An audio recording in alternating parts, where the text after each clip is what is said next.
দেখবি যদি মেকআপের পিকচার্স দেখেছি, ভীষণ সুন্দর। দেখলাম বাইরে একটা ছেলে দাঁড়ানো, বুঝলাম বর্নি ওইটা। খেয়েছি ভুলভাল, রোল, ফুচকা, ফিশ ফ্রাই। তোমরাই হয়ে যাও মডেল আর সিরিয়ালে ঢুকে পড়ো দুজন। আমি তো সবাই বলে লাউড একজন অ্যাক্টার্সকে সাজানোর এক্সপিরিয়েন্স এরকম হতে পারে আমি কোনোদিনও ভাবি। তো হ্যালো এভরিওয়ান, তোমরা সবাই কেমন আছো? আশা করছি তোমরা সবাই অনেক ভালো আছো। তো আজকে তোমাদের সাথে যেই ভিডিওটা শেয়ার করব সেটা একটু অন্য ভিডিও হতে চলেছে। তোমরা সবাই অবশ্যই পুরো ভিডিওটা দেখো, আর ভিডিওটা একটু লেন্দি হতে চলেছে, তো প্লিজ সম্পূর্ণ ভিডিওটা দেখো। তো আজকে আমার সাজানো ছিল, এর আগে আমি অনেক সাজিয়েছি, অনেক ব্রাইড সাজিয়েছি, অনেক পার্টি মেকআপ করেছি, কিন্তু আজকের এক্সপিরিয়েন্সটা একদম আলাদা ছিল অন্যান্য দিনের তুলনায়। এতটাই মনে ভয় কাজ করছিল, প্লাস এক্সাইটেড ছিলাম যে একজন অ্যাক্টার্সকে সাজাতে গেলে কি করতে হয় না করতে হয়, সেরকম আমারও সেরকম কিছু জানা ছিল না, যেহেতু এটা সেদিনকার আমার সাজানোটা ছিল মিষ্টি দিকে, আর লোকেশনটা ছিল মেঘনাথ প্যালেস। তো তোমরা অনেকেই জানো আমার বাড়ি থেকে 2 মিনিটের হাঁটা পথ, আবার অনেকেই জানো না, তাই বলে দিলাম। তো আমাদের মোটামুটি টাইমিংটা ছিল 5টা থেকে 5:30টার মধ্যে ঢোকার। তো আমরা মোটামুটি 5টা, সোয়া 5টার মধ্যে ঢুকে গেছি। তো যথারীতি আমি মিষ্টিদির মেকআপটা স্টার্ট করে দিই। মিষ্টিদি বলেছিল যে প্রথমে তার কোনো ক্লিপস নিতে না, মেকআপের বিফোর মেকআপ সে চায়নি তার কোনো ক্লিপস আমি অ্যাড করি, তাই জন্য সব দেখতেই পারছো কিছুটা মেকআপ করার পরে আমি ক্লিপসগুলো অ্যাড করেছি। তো সেদিনকে আমি সাজিয়েছিলাম মিষ্টিদিকে। মিষ্টিদি সেদিনকে আমার একজন ক্লায়েন্ট হিসাবেই সেজেছিল, যেহেতু সেদিন তার একটা স্টেজ প্রোগ্রাম ছিল, সেই উপলক্ষেই তিনি আমার কাছে সেজেছিল। তো এবার অনেকেই তোমরা মিষ্টিদিকে চেনো, তাও বলে দিই মিষ্টিদি একজন অ্যাক্টর যিনি সিরিয়ালে, বিভিন্ন সিরিয়ালে অভিনয় করেছিল। আর যেই ধারাবাহিকটা দর্শকদের মনে খুব সাড়া ফেলেছিল, সেই ধারাবাহিকটাতে অনেকেই তাকে ভাদু হিসাবেই চেনো, যেটা আঁচল সিরিয়াল। ভাদু আরও অনেক সিরিয়াল করেছিল, যেগুলো আমি এই মুহূর্তে নাম জানি না। আর মিষ্টিদির মেকআপটা একটু লাউড হওয়ার কারণটা হলো মিষ্টিদি নিজেই চেয়েছিল যে মেকআপটা যাতে তার একটু লাউড হয়, এমনকি লিপস্টিক, আই মেকআপ যা যা আছে এভরিথিং। হেয়ার স্টাইলটা একটু কিছুটা আমি অ্যাড করেছি, বাদবাকি মিষ্টিদি নিজেই বলেছে যে আমি একটু লাউড মেকআপ পছন্দ করি, আমি ফার্স্টে ক্লিপসটা অ্যাড করে দিয়েছি।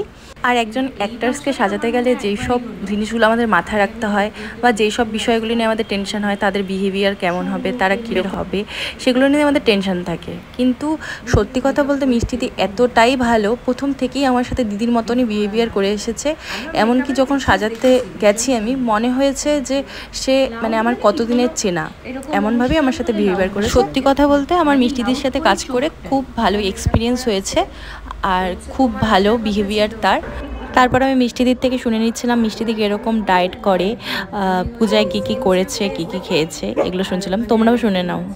এখনই কিছু করি না, তুই খাই, প্রচুর খাচ্ছি এখন পুজোর পরে, আর প্রচুর খাচ্ছি আর ঘুমোচ্ছি, যা মানে যা ইচ্ছা। হেলদি ডায়েট নাকি? না না না, ডায়েটটা খুব একটা, ধরো আমি এখানে এসেছি, আমি যে ওই খাবারটা অর্ডার করলাম যে কি খাবো, আমি যখন অল্প ভাত, একটুখানি আলু সেদ্ধ, মানে যেটা পেটটা ঠিক থাকে, কিন্তু ভাত রাত্রে খাই না, রাত্রে 8টার পরে অফ করার চেষ্টা করি।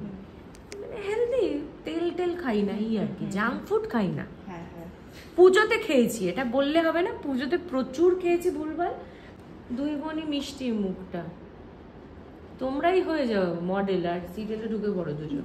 আমি তো সবাই বলে করতে, কিন্তু আমি বললাম না, মেকআপ আর্টিস্ট হওয়ার পরে আর মডেল হওয়া যায় না, এটা ঠিক।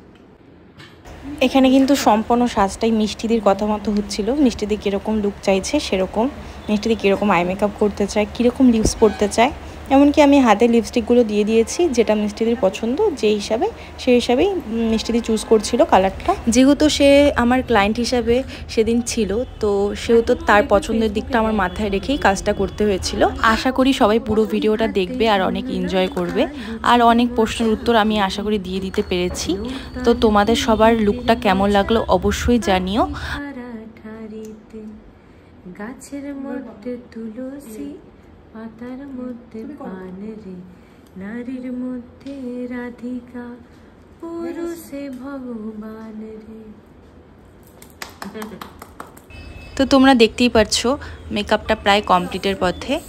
আর মেকআপটা তোমাদের সবার কেমন লাগলো অবশ্যই কমেন্টে জানিয়ে যেও, আর ভালো লাগলে অবশ্যই শেয়ার করে দিও। তো এটা ছিল মিষ্টিদির ফাইনাল লুক। তারপর লুকটা কমপ্লিট হওয়ার পরে একটু ফটো ভিডিওস করে নেওয়া হচ্ছিলো। আর ফটো ভিডিওস করছিল সায়নী চন্দ্র দিদি। তো তোমাদের যদি ওনার কাজ ভালো লাগে অবশ্যই তোমরা যোগাযোগ করে নিও ওনার সাথে। উনি খুব ভালো ভিডিও ফটো তোলেন। আমার তো পার্সোনালি ওনার কাজ খুব ভালো লেগেছে, তো তোমরাও কন্ট্যাক্ট করে নিতে পারো, আমি ক্যাপশনে মেনশন করে দিব। আর তোমাদের যাদের আমার কাজ ভালো লাগে তারা অবশ্যই আমার সঙ্গে কন্ট্যাক্ট করে নিও, আমি ক্যাপশনে আমার নাম্বার দিয়ে দিব। এখনও বুকিং চলছে 2025-26-এর। তো এখন আমাদের বেরোনোর পালা। তারপর আমরা দেখে নিলাম বনি সেনগুপ্তকে। তো আমরা বনি সেনগুপ্তকে দেখে বেরিয়ে পড়ছিলাম, সেই মুহূর্তেই শুনলাম যে ঋতিকা সেনগুপ্ত উনিও আছেন এই হোটেলেই। তো আমরা দাঁড়িয়ে একটু ওয়েট করছিলাম।